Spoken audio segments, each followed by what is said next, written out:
Rose, 219 Inverness.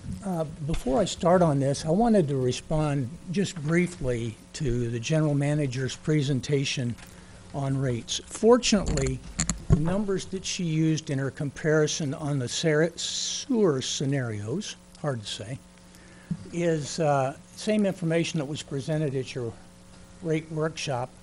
And I did go through those numbers, and then at your June meeting, I made a presentation to you showing that I felt that there were significant errors in those numbers.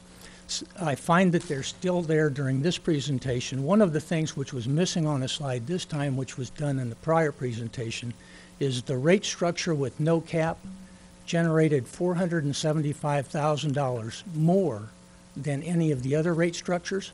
That then flows through all of the rest of the cost scenarios are shown and invalidates those scenarios. Also, in the general manager's presentation, she spoke specifically about fixed rates and how those are determined and how those are set. In the presentation between the various sewer scenarios, those fixed rates were allowed to vary between $14 and $19. Personally, I fail to see how that can be if those are fixed. And so once again, that type of information flows through into the cost structure at the end and invalidates it. Let me move on to my formal presentation now. This evening I would like to address the rationale for a Texas Public Utilities Commission rate appeal and touch on winter averaging. For the record, this is the 14th consecutive month that winter averaging has been brought to your attention. Under the PUC rules, in any proceeding involving any proposed change of rates, the burden of proof shall be on the provider of water and sewer services to show that the proposed change is just and reasonable. We have previously addressed the Texas Administrative Code's requirement that a method of separating customers by class shall be adopted so as to apply rates that will accurately reflect the cost of service to each class of customer. Gentlemen, whether the requirement is directly applicable to the MUD or not, that concept will easily fall under the PUC standard of just and reasonable. So let's compare the rate structure that you have proposed versus a just and reasonable rate structure.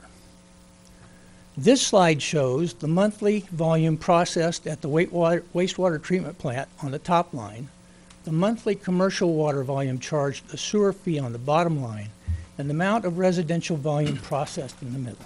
Now, the source of the data on this slide are open records requests, so I'm comfortable that it is accurate. I need to make a small note here. This data is for calendar year 2014. I filed an open records request on June 29th to gather more current data for this presentation. An open records request requires a response of some sort within 10 working days. That would have been July 14th. I did not receive a response. So on July 17th, the 13th working day, I sent a query on status and received an incomplete response with missing data. This morning, working day 15, I received the requested data at 9:19. Your public presentations policy requires presentations to be submitted 2 days prior for review. Therefore, the data in this presentation is not as current as I would prefer. The total process, back to the slide here, the total processed in that calendar year was 321.1 million gallons, residential 185.8 million gallons, and commercial 135.3 million gallons. Okay, this means that the residential sewage is 58% of the total volume processed and commercial is 42%. Because the sewer rate structure is based on thousands of gallons, I've done the division and converted to units for cost purposes. A previous open records request shows that the MUD's proposed rate structure generates $1,543,702 from volumetric charges.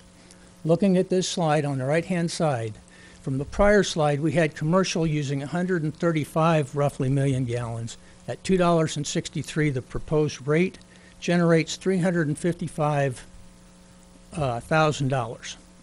A 42% factor shows that they should generate or should pay $650,000.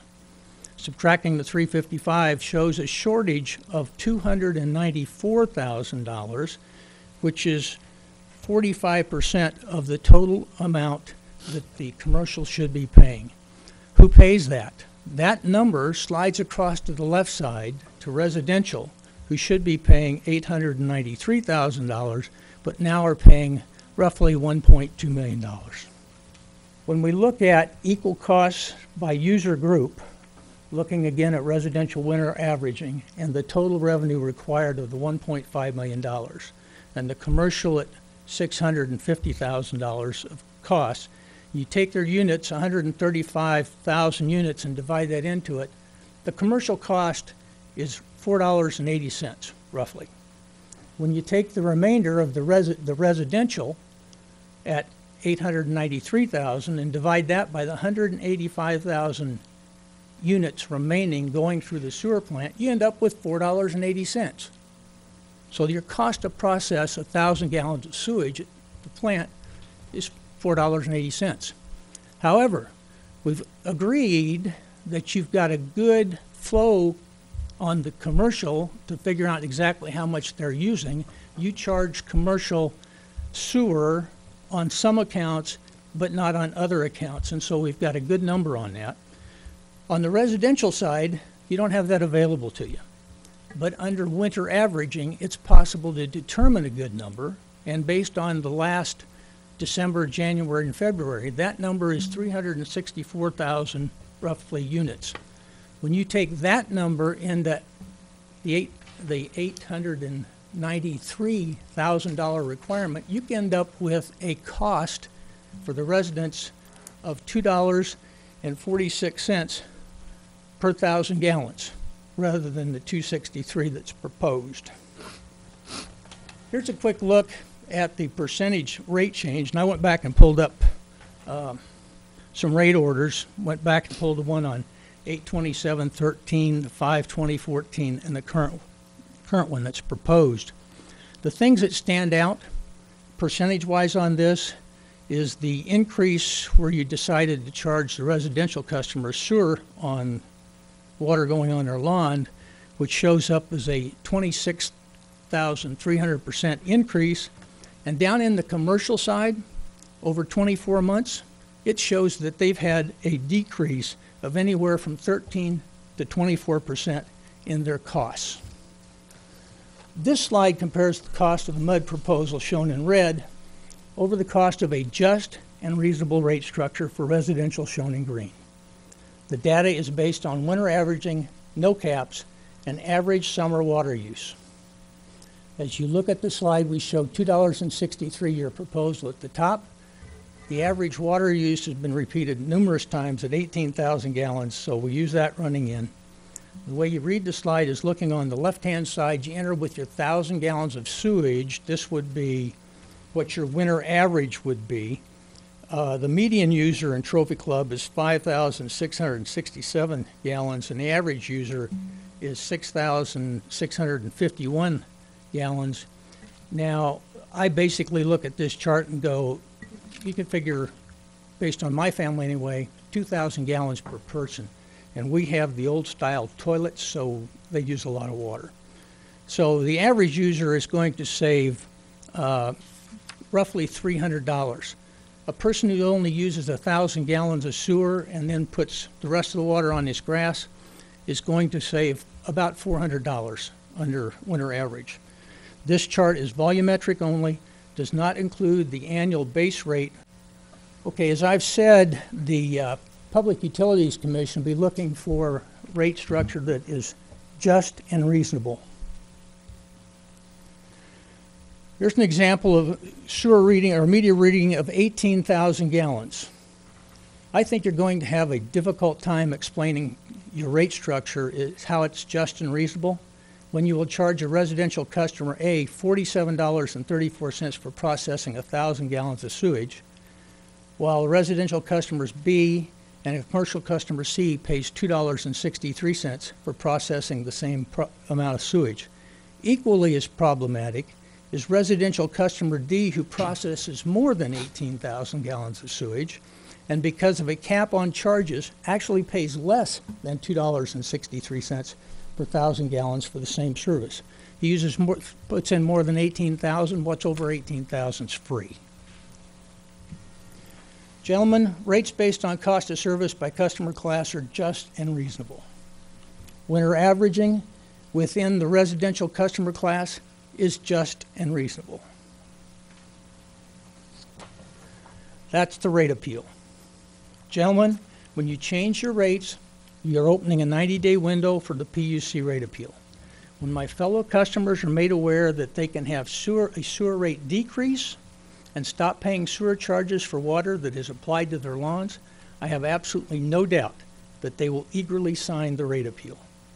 With the water and sewer rate appeal in the Texas Public Utilities' hands, the MUD will have the opportunity to prove that every line item in your budget is just and reasonable. Which raises an interesting point. You're raising rates before adopting a budget. At the PUC, you will have available all the data that was available to you on the day you adopted the rate change. Data that comes through the door after the day of adoption is excluded. As I understand it, once PUC sets your rates, they're locked for 2 years. If you want to change them, you must have PUC approval. Also, you may be required to refund any overcharge that is found as a result of the rate appeal. For example, if the rate appeal takes a year to process, that puts roughly $295,000 of your revenue at risk. Gentlemen, your customers will have a just and reasonable rate structure. The only question is timing. Will you provide a just and reasonable structure now, or will you prefer to let the PUC take action in the future? Thank you for your attention and your patience.